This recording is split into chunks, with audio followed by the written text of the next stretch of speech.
It started with a lie, one that would lead to the darkest innovations in human history.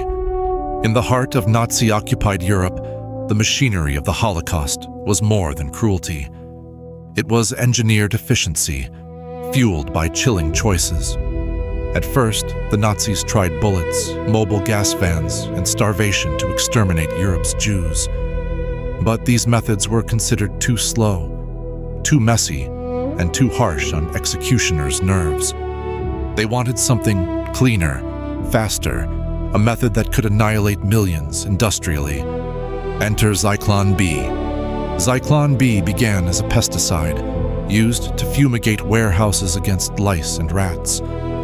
It came in pellets, safely contained, until air hit them. When the Nazis diverted Zyklon B to Auschwitz, the transformation was instant and lethal.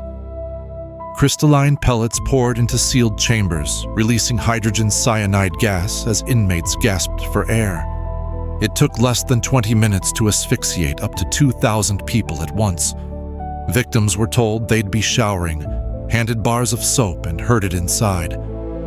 Steel doors slammed shut, and guards above poured Zyklon B into vents.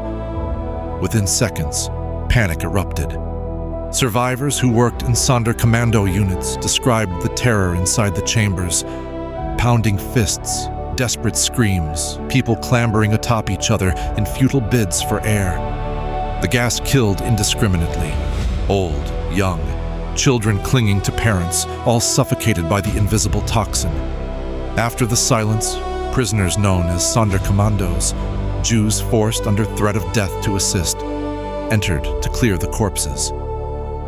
They searched mouths for gold teeth, shaved hair for industrial use, and hauled bodies to the crematoria. Every detail was planned, from the camouflaged showers to the precise timing of gas releases to the daily quotas of death. German technicians kept records. Bureaucrats filed paperwork. The process became routine. Zyklon B wasn't the only gas used by the Nazis. It was chosen for its chilling efficiency and minimal risk to guards. Unlike earlier methods like carbon monoxide, Zyklon B lingered, requiring careful ventilation before doors could be reopened. At Auschwitz and Majdanek alone, over 1 million people were killed with Zyklon B. Yet the companies who produced Zyklon B's chemicals, Dagish, Tesh, and Stabenow, continued manufacturing, claiming ignorance of their product's deadly end use. After the war, their executives stood trial, facing justice for what their business had enabled. The mechanics of the Holocaust weren't just about technology. They exposed how ordinary tools can become instruments of atrocity. Officials called these deaths special treatment. They filled out forms, measured gas volumes, and solved problems of mass murder as if they were logistics puzzles. Even as the Allies advanced, the Germans continued their killing, disassembling gas chambers, torching records, trying to erase evidence of what Zyklon B had made possible. But survivors, documents, and ruins told the truth. A systematic step-by-step genocide powered by bureaucratic evil. Today, rusted canisters of Zyklon B are preserved in museums, silent witnesses to the industrialized slaughter of millions.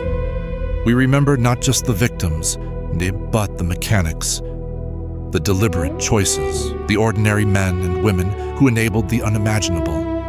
How could a pesticide become a weapon of mass murder? What does it mean when murder becomes routine? Numbers on a form, gas in a barrel. The story of Zyklon B haunts us because it shows how evil can hide behind paperwork and process. It asks us to never forget where indifference, obedience, and just doing your job can lead. The chambers are silent now, but their lesson echoes on. What would you have done if you were handed a canister? If you held the keys? If the machine asked for your cooperation? History forces us to look inward and to remember so it can never happen again.